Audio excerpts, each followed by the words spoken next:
On behalf of the Alberta Regional Professional Development Consortium, I would like to extend our deepest appreciation and respect to our Elder Advisory Circle, who helped guide this project and bring it to fruition. Thank you to Elders Tina Fox, Betty Latton, and Eulalia Running Rabbit. Your dedication to education is a tremendous act of reconciliation. We can only hope to bring as much awareness and truth as possible to this day. I would also like to thank my friend and colleague Donna Ross for her huge contribution to this project and for her words about this significant day. Orange Shirt Day, or the National Day for Truth and Reconciliation, is a day that remembers the thousands of Indigenous children who attended residential schools and the children who did not make it home from residential schools. As part of the learning of the impact of residential schools, Orange Shirt Day and beyond guides an approach to share the true story, the true history, with educators, students, and school communities. It is a time of remembrance and reflection about the impact it continues to have on many Indigenous peoples. Our Orange Shirt Day and Beyond resources honors, respects, and fosters ways to learn about the legacies of residential schools, but also commemorates Indigenous ways of knowing, doing, relating, and being, by promoting positive stories of hope and resiliency. The guidance of our Elder Advisory Circle has prompted a decolonization framework to share a deepening perspective as their own personal stories of painful memories were shared. In turn, they recommended ways in which we should teach about these important discussions surrounding residential schools and beyond. I'd like to introduce you now to my friend and colleague, Jason Big Charles, who's here with me today to introduce to you a couple of different aspects of Indigenous culture that we can see currently in Alberta. Hey, Barb, pinanaskumten. Natsakakyaw, papastem si kasun, Jason Big Charles Namunyaw si kasun, East Prairie Jania, pinanaskumten awakakyaw. So thank you, Barb. I'm very grateful to be here. My name is Whitehorse, or Wapastim. My colonized name is Jason Big Charles, and I live, I'm coming to you today from my proud Métis lands in northern Alberta on the East Prairie Métis settlement. And I am very honored to be here with you today, to be asked to join in this journey as we journey together down the road of reconciliation.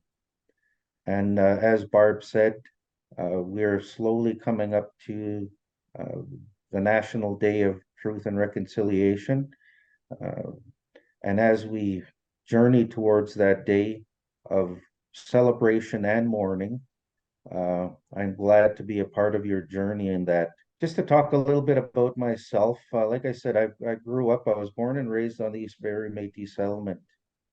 And I was brought up very much in a traditional Nihiawiwin, or a traditional Cree way of life from an early age. I was sent to stay with my Namusum, my grandfather, at an early age, and to learn from both my grandmother and grandfather the language, the culture, the hunting, the gathering, the ceremonies with them. And in fact, it was on the day that I was sent to return to my parents was actually my first day of school. So it was my grandparents who put me on the bus to go to attend school in the nearby town of High Prairie, Alberta. Tell you that was quite a journey for myself, and very much like Phyllis Webstad with the Orange Shirt Day. There's a lot of trauma that came from that, because at the time I was speaking mainly Cree.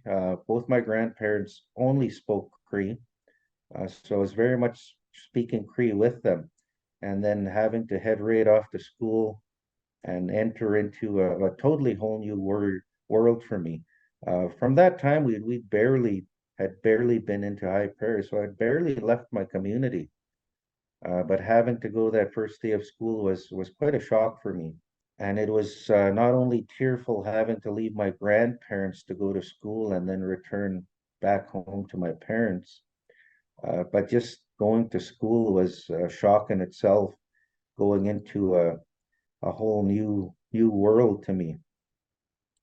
At the time, the night before school, I remember my grandfather cutting my hair, and just that was a traumatic experience because I did have my long hair, and I was very proud of my long hair.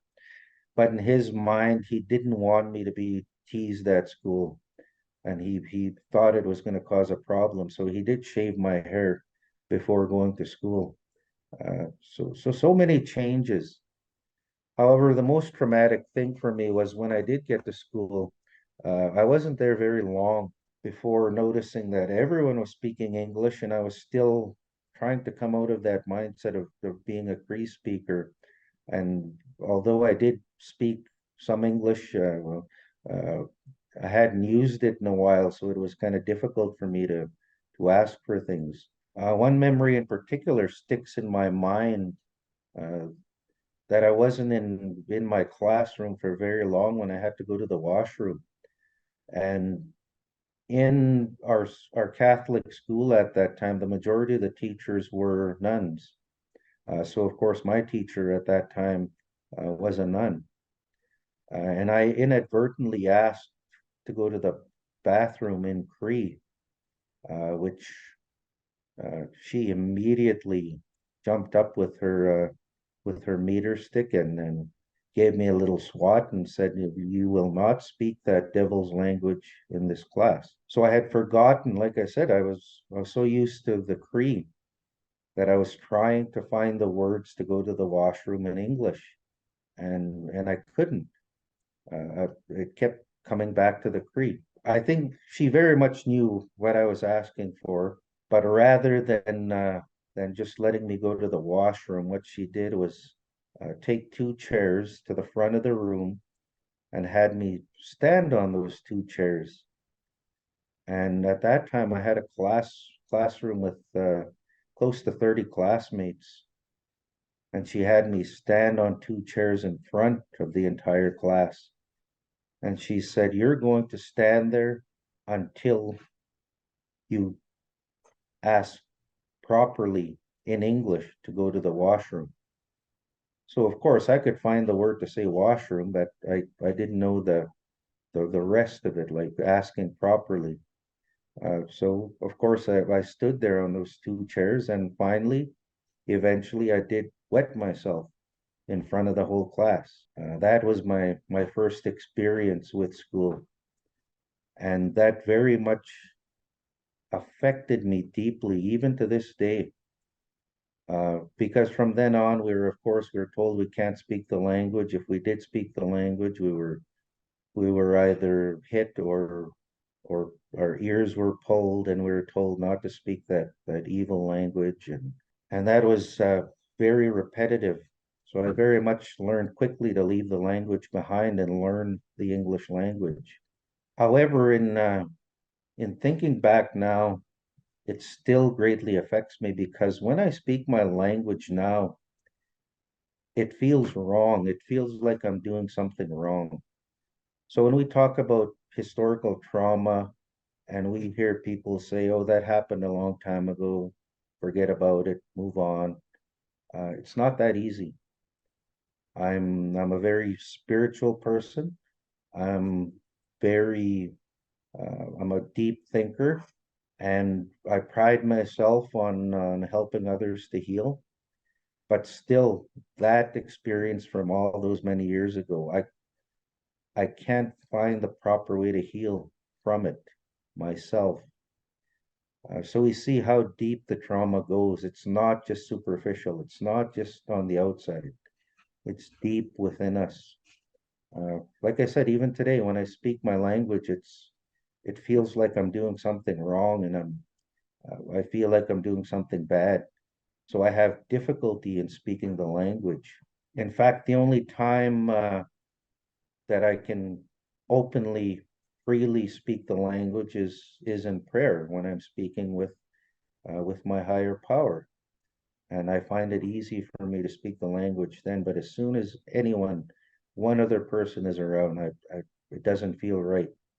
Uh, that experience comes back to me as though it happened yesterday. So we think about those kinds of experiences and the experience of Phyllis Webstad with her orange shirt, and we see how deep trauma runs. Because although Phyllis Webstad had that experience with her orange shirt, and I had my experience just working with elders and those that are healing from historical trauma, elders who have gone to residential school, I find that there are much, um, I guess, more horrible experiences out there than what I went through or that uh, Phyllis had went through.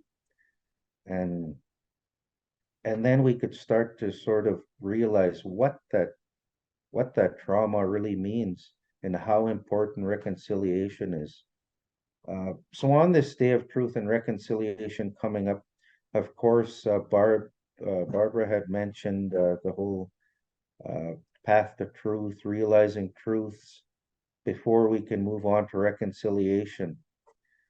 Now, this movement has been going on for a long time now, and we can easily see by the headlines coming out today and the stuff that's being talked about in the news, we still haven't completely reached the point of complete truth.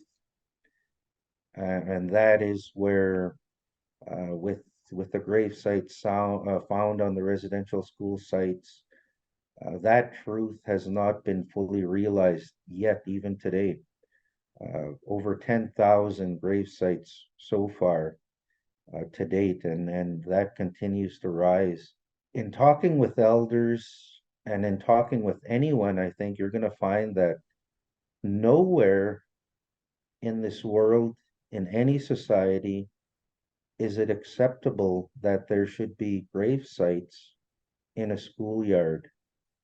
And yet, this is the reality that our FNMI peoples have had to endure, having to send their children to school in confidence that they would come back better people, as they were told.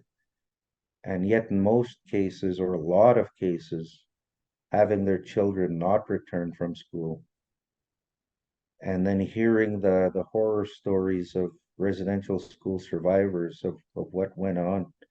Now, my mother and a lot of my aunts did attend residential school. My mother attended the Gruard Mission in Gruard, Alberta.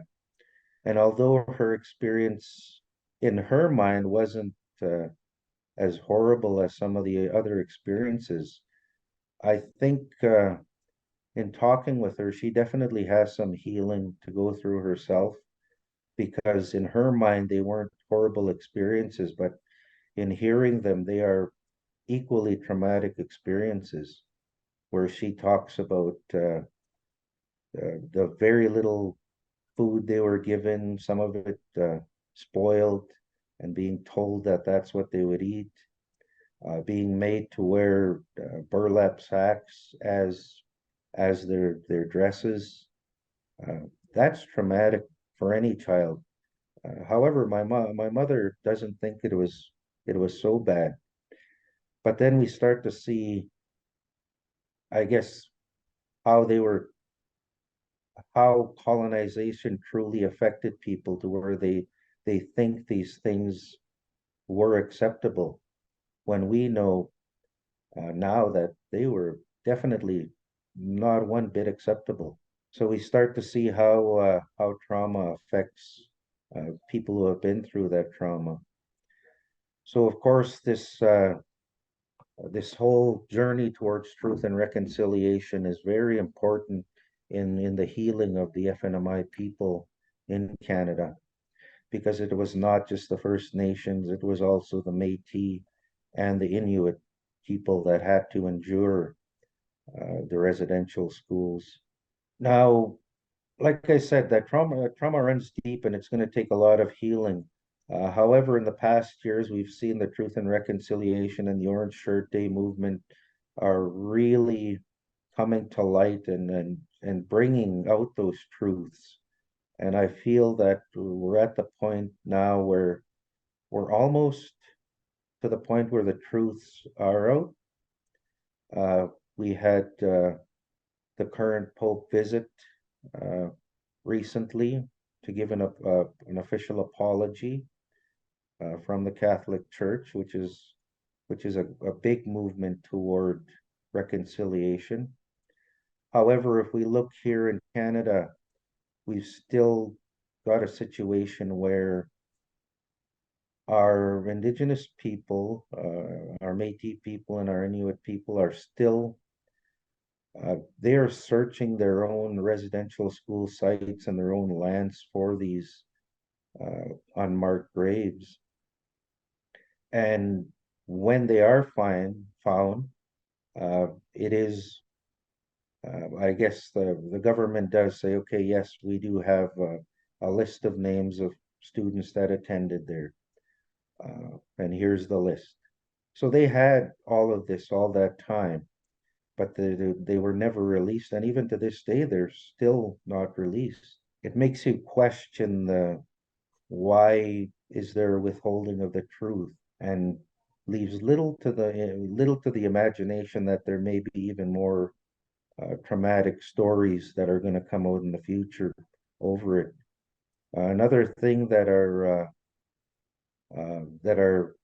nation chiefs have been asking for and still haven't received is an official apology from the RCMP, who played a huge role in the whole residential school system and bringing that whole system, implementing that. I know specifically from experience with my grandfather, he didn't want to send his kids to residential school, and because of it, he was put on warrant he was told he was going to be charged and placed in jail for a long time because he didn't want to send his kids to the residential school. So we see how the RCMP as well played a huge role in that. So like I said, that just shows how far we still need to go in terms of truth. However, events like this are definitely working together towards reconciliation. When we think about reconciliation, we often think that it means the FNMI peoples of Canada have a lot of healing to do, and we have to work through this historical trauma. However, if we really think about reconciliation, reconciliation involves two parties reconciling together. And hopefully that's what we do in learning about the proud history of our FNMI peoples, the proud ceremonies, the proud practices of our that went on in our ancestral lands. I myself am a proud powwow dancer, a hunter-gatherer, picking the medicines off the land and still using them, practicing the spirituality, the ceremonies, and I can tell you that I'm for a long time when I first started learning these things, it was very much done with hesitation, out of fear of being, I guess, teased or ostracized because of my beliefs or my practices. So even with my prayer and my ceremony, all of that was done in private, very much in secrecy, and a lot of that still happens today. And it's because of how all of our ceremonies, our celebrations were not just looked at in a negative way. They were also looked at as breaking the law. A lot of the ceremonies and practices were illegal in Canada. We couldn't have a powwow. We couldn't have a sun dance. They were illegal ceremonies. So we had to go into private and have them. So even with the powwow, very much they were done in secrecy. However, if we look at even the term powwow, and we think about colonization and really recognizing the truth about traditional practices such as the powwow, even the name powwow was not originally uh, an FNMI term. It was not originally in our NIHIA or our creed vocabulary. Powwow actually came out of a term used in the early 1800s by what they used to call snake oil salesmen. What they would do is they'd make all sorts of remedies and they put them in bottles and they'd go from village to village trying to sell their snake oil or their what they were calling medicines, these elixirs that could heal everything. And while these snake oil salesmen were doing this, what they would do is they'd have the local indigenous people come and dance and sort of entertain the people before they attempted to sell their wares. And it was actually these snake oil salesmen that came up with the term powwow. We're going to a town tomorrow. We're going to have a powwow. We're going to attempt to sell our wares, and we're going to have some First Nation dancers there. They're going to dance and get the crowd all excited, and then we're going to sell them our wares. So that's where the term powwow came from. And that being the term used to, it sort of stuck with those dance presentations or those dance celebrations. However, if we look pre-contact or before first contact, the celebration of dance was always there. And what we now call powwows, they were in existence. However, they did look a little bit different because each powwow was nation specific. So each nation would hold a powwow and they would, in effect, they would sort of display their dancing skills. They'd invite neighboring nations and the host nation would dance. All of the nation members would basically showcase their dance styles and their dance moves, and those dance celebrations would change from nation to nation. But it was usually the host nation that would be doing all the dancing and showing all the invited nations. So that was the traditional way that the powwow used to work. And from there, like I said, the dance celebrations were always there. It was just changed in the early 1800s to the name powwow. Now, fast forward to current day, uh, powwows have changed a great deal, and that's mostly because we have so many individual nations joining together and working together and dancing together. So it was only in maybe the early 1900s where the powwow sort of evolved into the current day powwow, where we have intertribal dances where all of the nation members from surrounding nations or nations far and wide join together and they all dance together. And then we have the specific dancers who are always within specific nations, but now they all dance together their dance styles. So we have the grass dancers, the chicken dancers, the fancy dancers, all of these different dance styles. I myself am a men's traditional dancer. So in the powwow, if you've ever been to a powwow, they're the ones that traditionally wear the breastplate. This is some of my regalia now, but one of the biggest things you see is the breastplate. We always have some sort of headgear on. As well, the other big thing with the men's traditional is the use of a bustle or the huge feather, round feather bustle that hangs off our back, signifying the eagle. So that's our dance style. Uh, I can only talk about my dance style because it's the style that I dance in and it's the style that I know. I don't feel comfortable describing the other dance styles because I don't dance those dance styles. I don't think I could do it justice because I'm not one of those dancers. But I can definitely talk to you about men's traditional dancers.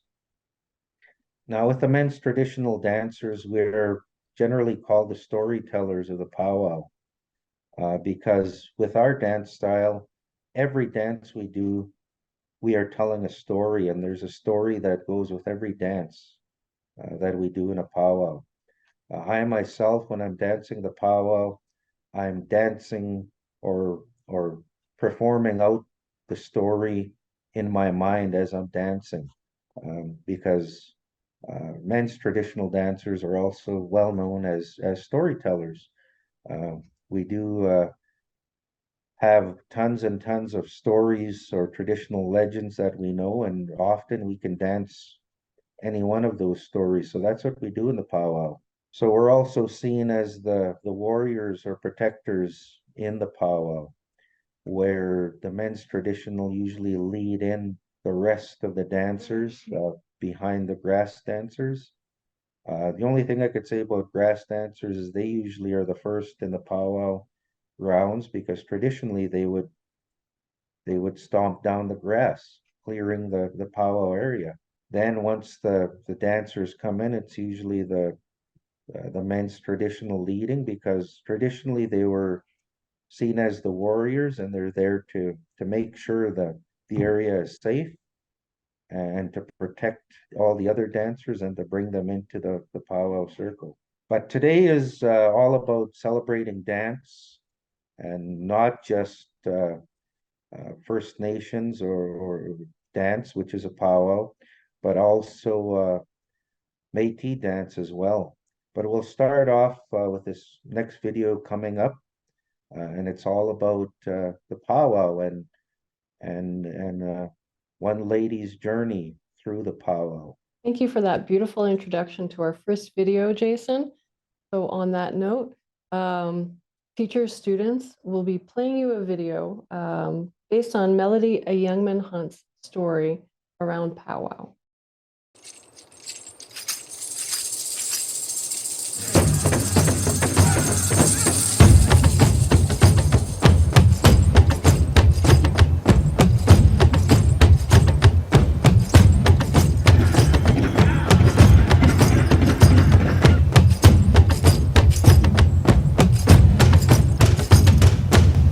Okay, nastuan na ko, so pa mo, ni dum tutu siksaga.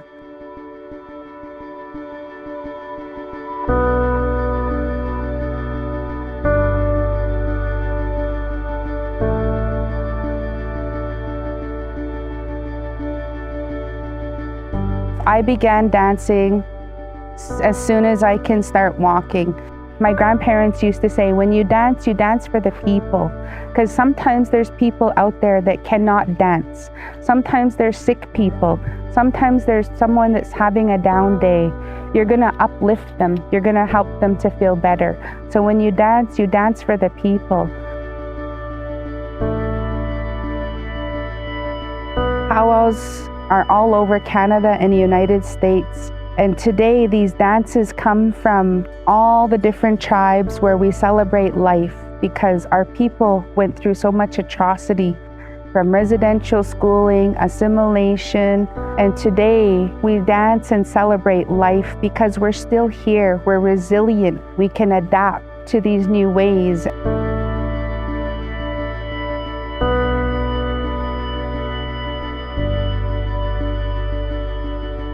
Recently, our daughter, she's 12, and she's our Miss Lead by Example. And Lead by Example stems from our son, the loss of our son. We're bringing our Siksika and Strathmore communities together to end racism. Her being the new princess for this is going to continue and carry on, where we bring our people together to learn about our culture and our ways so people will understand that it's a beautiful life that we have.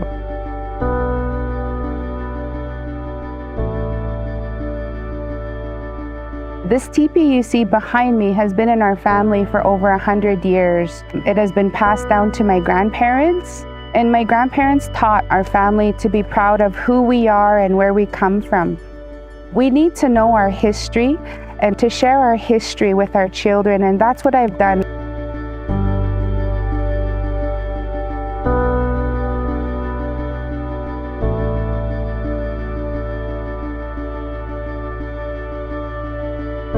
And I sure love my grandparents. They're so joyful and loving and so beautiful to be around. And they were also champion dancers themselves. So everyone knew my grandparents, and everywhere we went, they would win. Everything about them I would watch, the way they conducted themselves, the way they treated people so respectfully. They had so many friends of many different nationalities. My husband and I, he was also raised by his grandparents. That's our uniqueness, is we have our grandparents' traits and their values, which a lot of people don't have today.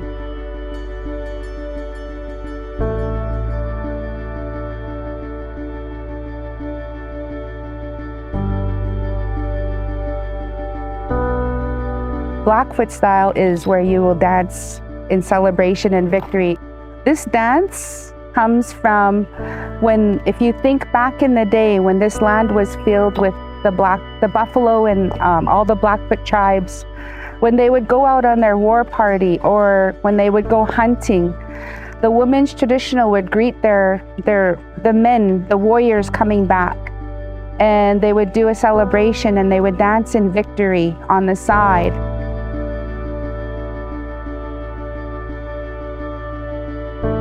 So women never used to dance on the inside of the floor, but as time evolved and how things modernized, so the women's traditional now dance in celebration throughout the dance floor. And when we dance in that circle, we continue that circle where life continues and continues to move forward.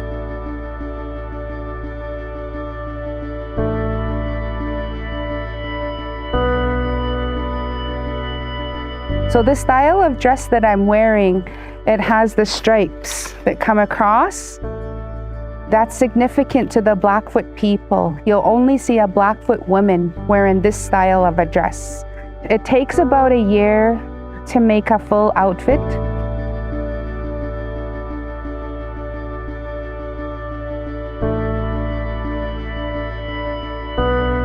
So the colors that you see me wearing are our family colors. The designs that you see on my outfit, we live in Alberta, where the wild rose country, so he put roses on my outfit. The yellow that you see is the day. The edges are the mountains, because we see the mountains to the west.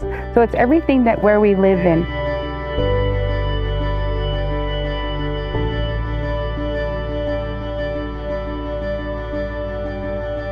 Every outfit has a story. It could come from a dream. It could come from maybe just something you like.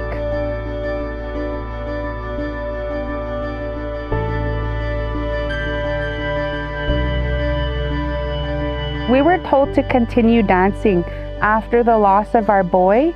Our boy was Gakadusi Christian, a young man, and he was a well-known traditional dancer. He went everywhere we went.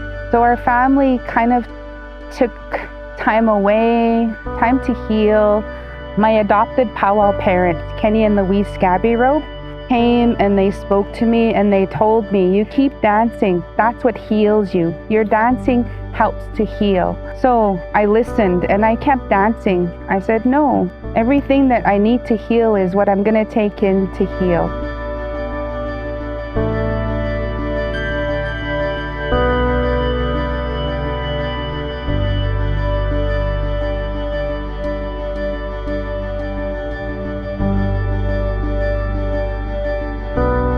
The ceremonies help us to center ourselves.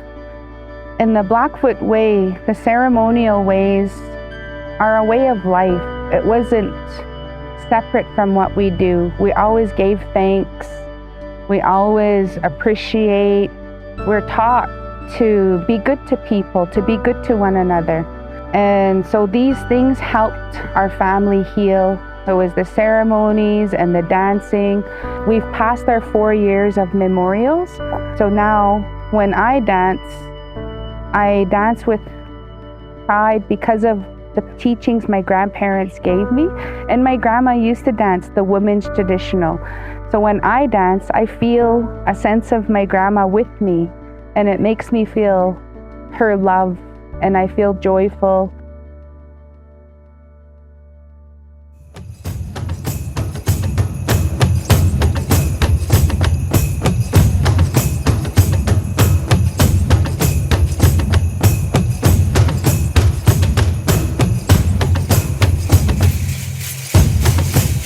It feels good hearing the drum beat. It feels good hearing the songs, and each unique song, singer, drummer has their own way they composed about their songs, and those songs are meant also for healing. I dance with gratitude that I have my husband and my children, my grandchildren, and our family behind me. The teepee, that's our culture, that's our way. And so I feel like I have all my ancestors behind me, and I love it because it's a beautiful way of life.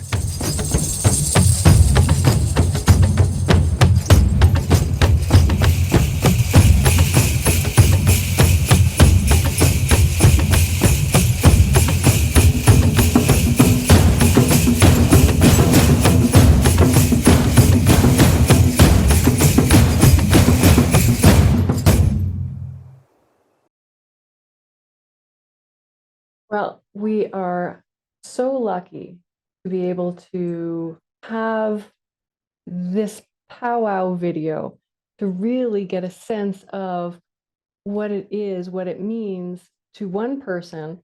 But Jason, you've taken the time to explain to us what powwow means in general and what it means to you. And so I'd like to ask you some questions if that's all right. Fantastic. So what are some of the more or most important aspects of a powwow? I guess the most important aspects of a powwow is to remember that it's very much a joyous celebration of FNMI culture. It's proudly displaying our proud teachings, our proud dance styles, our proud culture in general, because like I said, there's storytelling included in there, ceremonies included in there. Another important aspect of it as well is the continuation of those practices and how those teachings are passed down from generation to generation through dance and ceremony. Another important aspect to remember that it's very much ceremonial for the participants. So for the dancers, all those involved with setting up the powwow, there's a lot of ceremony involved as well, proudly displaying those ceremonial aspects as well. Attend a powwow. Absolutely anybody can attend a powwow. Like I mentioned in the past, the powwows were for specific nations and those that were invited. However, thankfully the powwow has evolved, and absolutely anyone can attend a powwow. There's no admission fee, there's no invitation that you expect in the mail. It's just if there's a powwow nearby, absolutely anybody and everybody is invited to attend. I had the absolute privilege of attending the powwow that was filmed that day that Melody Youngman spoke to us. And so you really get the sense when you're there of the power of a powwow. And what struck me was the feeling I got in my heart listening to the drumming. And so can you tell me what role drumming and singing play in a powwow? I think all those, especially those who are traditional and follow the traditional teachings, we are taught from a very early age that the drum beat is in fact the heartbeat of our Mother Earth and the heartbeat of our nations. So it's very important to FNMI peoples that do follow that traditional teachings, because it's no different than laying on your mother's chest and just hearing the heartbeat within her, and then the calming effect and the reassurance you get from that. It was definitely a beautiful story when I attended, and I was so very glad to. And as you mentioned earlier, there's not just powwow dancing, there are all kinds of dancing. And so we're about to embark on another video. Can you tell us a little bit and give us a little introduction for Métis jigging? Yes, because very fortunate.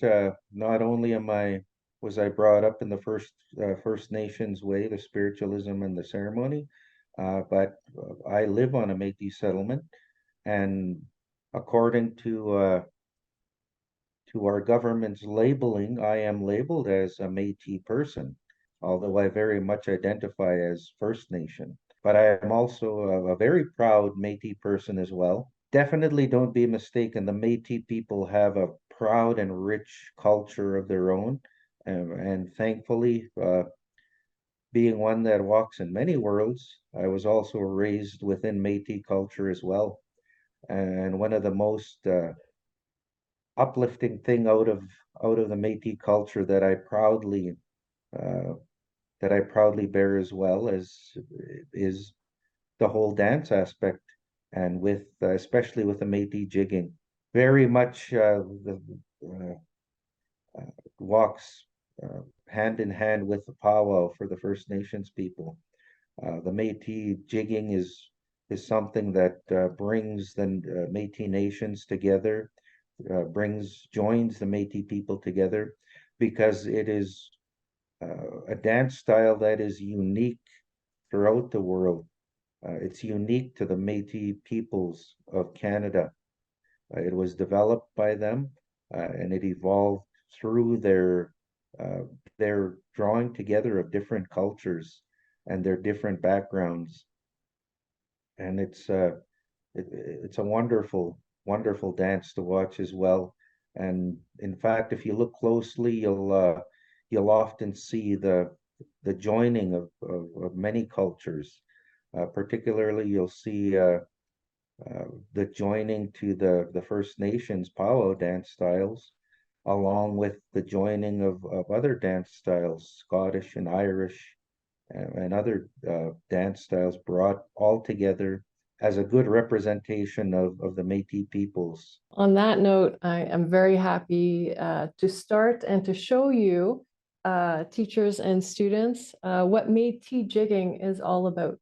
So take a look at the next video. It should be about 5 minutes, and then we'll get into some more questions afterwards. Dance and music are powerful vehicles for storytelling. And what better way to explore the origins of Métis jigging and fiddle music than through performance? The Métis jig is a unique dance that combines the intricate footwork of First Nations dances with various Scottish, Irish, and French dance forms, all to the up-tempo rhythms of Métis fiddle music.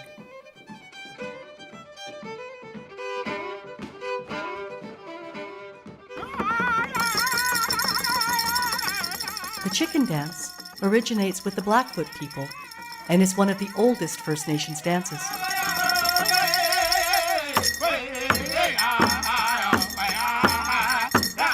The dancers imitate the movements of the prairie chicken, accompanied by the lively beat of a drum. Métis jigs include the quick, detailed step movements of many First Nations dances, including the chicken dance and the grass dance.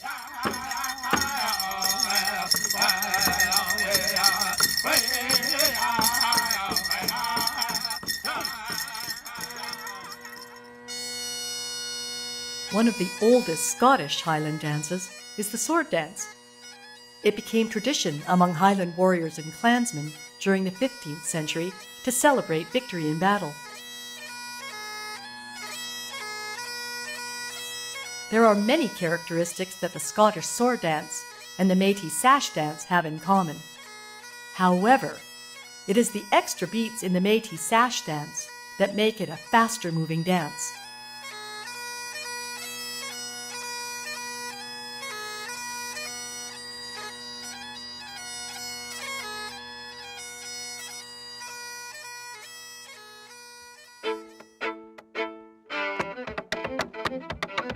The French-Canadian style of dancing is unique to Quebec, but its roots can be traced back to Scotland and Ireland.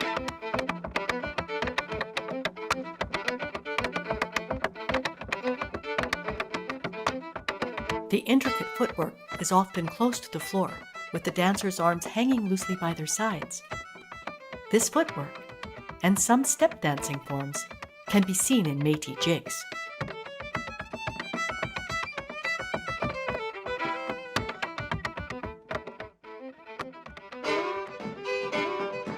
Métis fiddle music and performance is influenced by Scottish, Irish, French, and First Nations traditions, resulting in a unique style. Vigorous foot tapping is believed to have originated as a replacement for First Nations and Celtic hand drumming.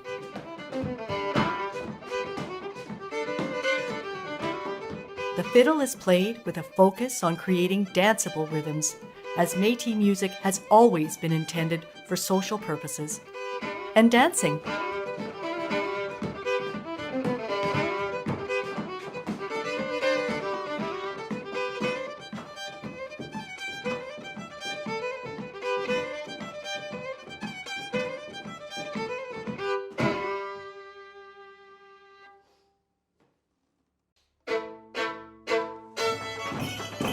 The most famous Métis dance is the Red River Jig, which combines Plains First Nations footwork with Scottish, Irish, and French-Canadian dance forms.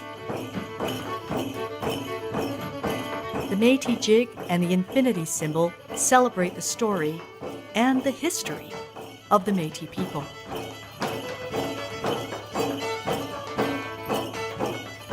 Métis music and dancing, like the interwoven threads of the sash, continues to reflect and strengthen the life force of a people who have faced adversity, risen above it, and joyously celebrate who they are every day.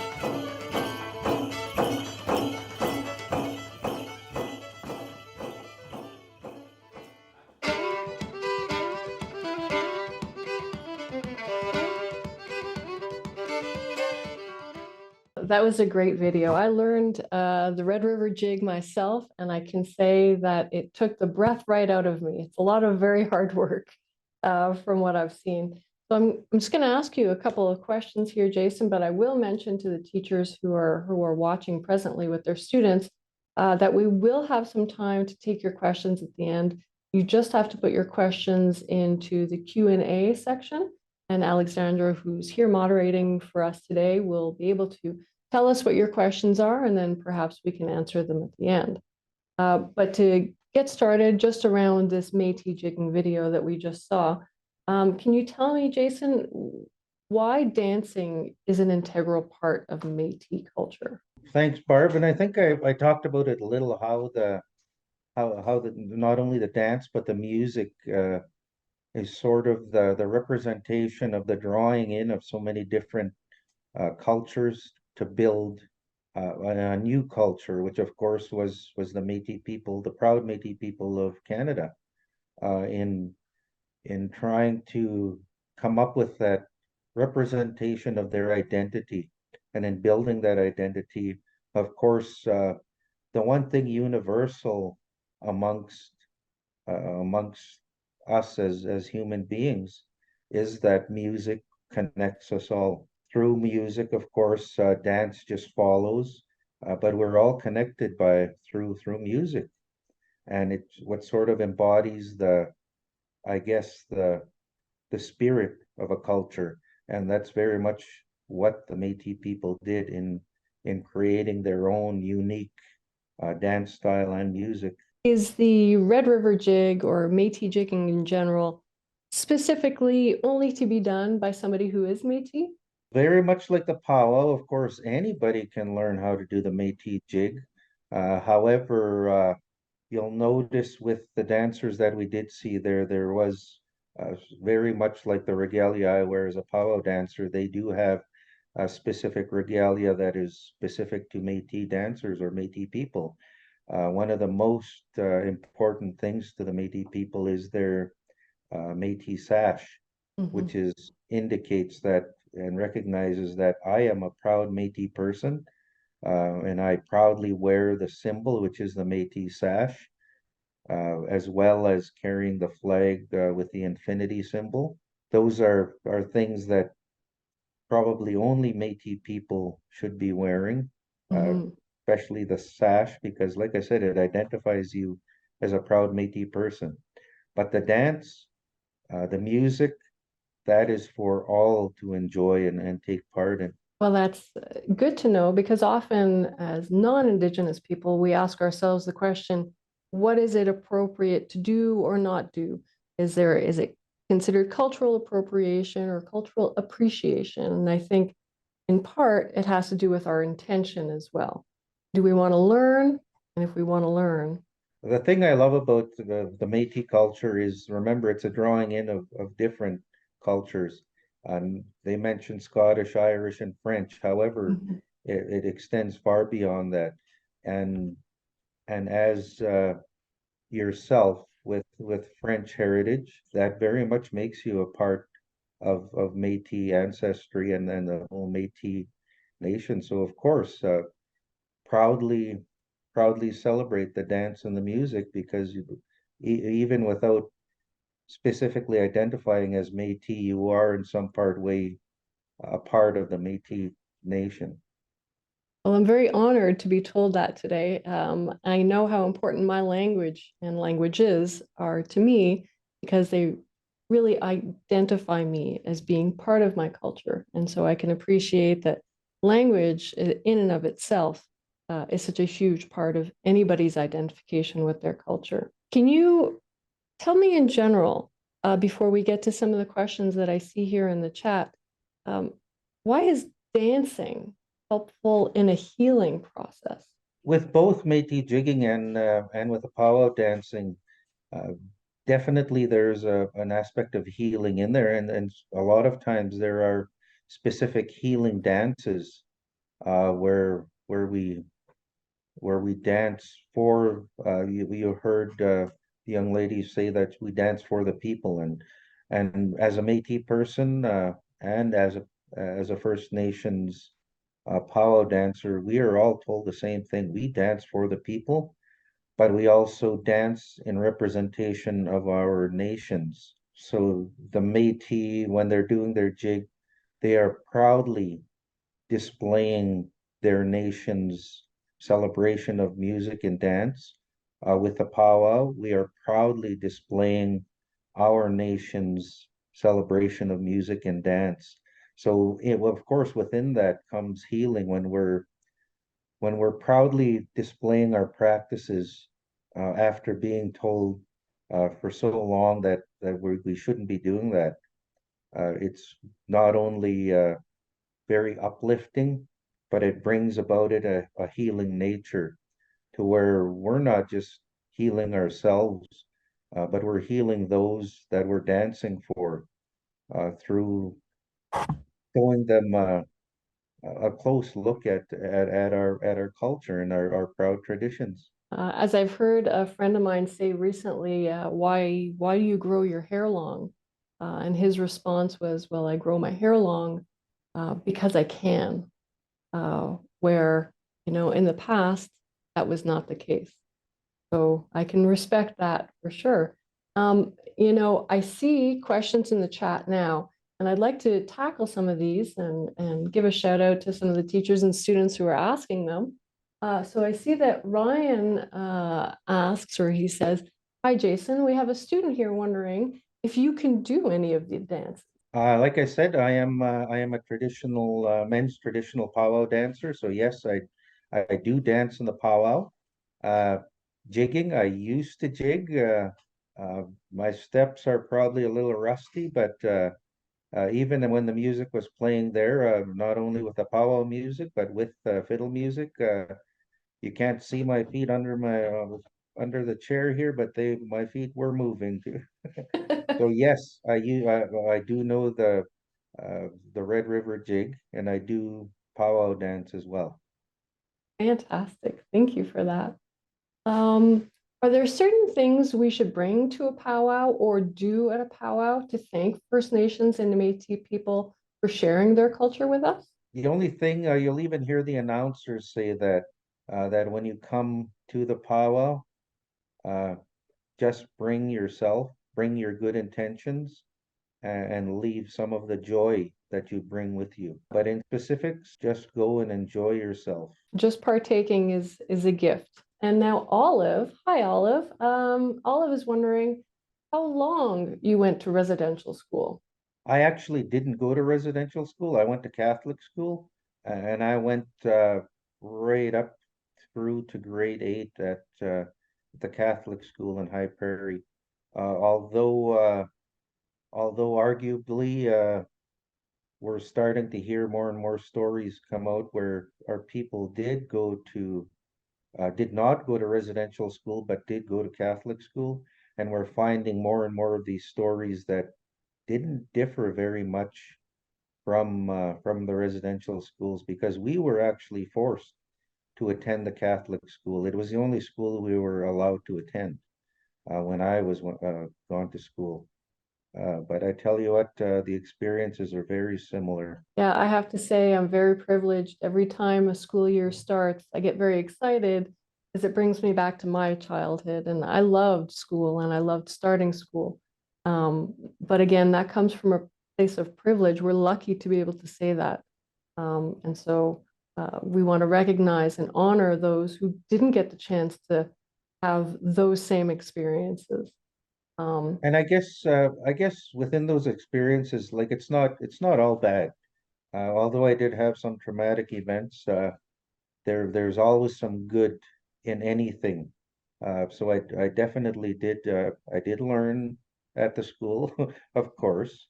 But there was with the bad experiences came the good experiences. We had one of the nuns in particular who was very protective of us, and she was very short. She was only about 4 feet tall, but I tell you, her protectiveness made her about 12 feet tall, and there wasn't too many who would take her on when she would stand to protect us. So there was definitely good stories that come out of that as well. Very good to hear. Gabby asks, what started the residential schools and why did they happen? Well, if you look further into as you move further through your studies, you're going to learn a great deal about it. In fact, and thankfully that's been put into some of the things that we teach in school, but it actually came out from the Canadian government of the time, their policy to basically remove the Indian from the First Nations people and to assimilate them. So the policy specifically said to kill the Indian in the First Nations people and bring them into Canadian to be more like Canadian assimilation or Western assimilation. So there was actually a government policy and legislation that did guide that. And part of that was in order to drive the Indian out of the First Nations people, that was to send them to residential school where they would learn how to be, at the time, the definition of Canadian. And I've got plenty more questions. How long does it take to make a Métis sash? Actually, to make a Métis sash, it does take a lot of time because the color is not just random. The colors are actually put in very specific designs and specific patterns, depending on your family or your family of affiliation or your affiliation to an area. So like the Red River sashes are very much all the same because they came directly from the Red River area in Saskatchewan. So they're very similar. However, as you move more into Alberta, the sashes actually take on a more of a blue color, which has a lot of blue in there. And that's you can see that in the flag of the Métis Nation of Alberta as well. There's a lot of blues in there. Mhm. So you can almost look at a sash and you can identify what area or what lands those Métis people come from. I myself, living on a Métis settlement, our sashes are actually more the Red River sash. So there's more reds and greens in there than there are blues because we celebrate our connection to the Saskatchewan Métis and the Red River area. There's a lot of information in those sashes. Definitely. How are they made? They're actually woven. Some are done on a loom, but if you look at them, the strings are they're very small. So it definitely takes a long time just weaving those sashes together. I can imagine. I've got another question about the Red Bull dance. Ahmed would like to know a little bit more about it and why is it called Red Bull dance when bulls don't like the color red? Actually, the dance was called the flag song. It was actually the dance the singing group is called Red Bull. And Red Bull is a very popular singing group, powwow drumming group that goes to all the powwows. But they are actually that's just their group name is Red Bull. The song they were singing is called the Flag Dance. And with the Flag Dance, it wasn't previously called the Flag Dance. It was traditionally called the Eagle Staff Dance, which of course the Eagle Staff is the proud flag of the First Nations people, where we don't carry a flag, we carry an eagle staff, which represents the nations. So if you go to the powwow, you'll see the eagle staff leading in all of the other nation flags. But as those flags are brought into the powwow, the flag song is sung in honor of all the flags and in honor of all the nations that are brought together by that song. It's a beautiful song. It's very touching. It was a great way to open today. I'm going to ask you one last question before we conclude.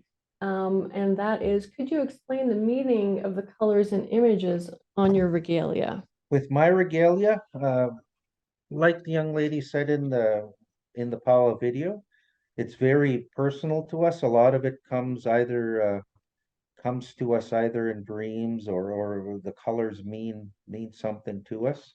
Like you'll see with my regalia, my proud name, Wapastim, the white horse. The white horse symbolized all throughout my regalia. I've got beaded artwork, beaded medallions and stuff hanging off my regalia with the white horse. Another thing you'll see on my regalia, of course, is on my breastplate. You'll see it's actually made with rifle casings. Yeah. So like the little young lady said, regalia is very personal and representative of the dancer. This represents me as a hunter because each one of these rifle casings that I got were actually moose or deer or elk that I've hunted Wow. with my kids. So these were actually used in successful hunts, and they go on my regalia to proudly display that I am a hunter, and here is the proof of that hunting. Again, you'll see the buffalo on my ribbon shirt. With the buffalo, I've always been told by elders that I am guided by Musum Pascual Mustus, which is grandfather buffalo. So of course I proudly display the buffalo somewhere throughout my regalia as well. Another thing you'll see on my regalia is Maigan, which is a wolf. My great grandfather was a well-known spiritual leader, a ceremonial leader, and his name was Mahigan or Wolf. So of course I put that on my regalia as well.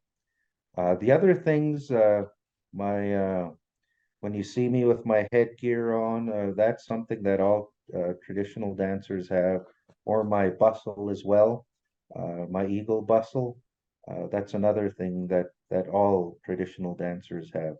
But again, it's the colors and everything are representative of the dancer, each individual dancer. Excellent. And I lied. I am going to ask you one final question to close, as this week is really dedicated to hope and healing as we lead up to Orange Shirt Day, or the National Day for Truth and Reconciliation. And so we have a question. Could you elaborate more on how dancing can lead to healing? Well, like I said, with dancing, not only the dance, but the music is very much a celebration of the culture. And not only does it uplift the people we're dancing for, but for myself, it's very healing to have that ability to not only proudly display my cultural dances, but to personally go through that process of either telling the story when I dance, or even saying a prayer as I'm dancing. Because often people will approach dancers and say, could you dance for my family? My family is going through some sickness. So of course, in helping others with the dance, it also heals the dancer themselves. So there's the true representation of reconciliation when two people are joining through dance to heal together. So dance and music is definitely powerful as a vehicle towards reconciliation, because it does join not only the dancer, but the person watching the dance as well. I have to agree. Absolutely. That has been my experience in attending POW-WOW, listening to the drumming with all my heart, to the beautiful voices that are uplifted, to the colorful dancers strutting around the floor. It is truly wonderful. And then to watch Métis jigging and all of the history behind that. I really want to take this opportunity, Jason, to thank you today. I know there have been lots of thanks in the chat. It was truly an honor to listen to everything you've had to share with us today. And we are lucky to be able to have you back with us again this week, at least a couple of more times, as we lead up to Orange Shirt Day, National Day of Truth and Reconciliation. Tomorrow we'll be looking at sports as part of Indigenous culture, and we have a lot of wonderful things to share with everybody for the rest of this week. So tomorrow at 1 o'clock, stay tuned, and we want to say a big thank you to everybody who was able to participate today, everybody who was able to watch and take in and listen and reflect with their students. Just know that there will be resources to help facilitate your teaching in your classrooms, to help guide your students through the truth process, learning about what really happened, what really happens now, and what we can do actively to make reconciliation a reality. So thank you once again, everybody. I wish you all a great rest of your day until we meet again tomorrow.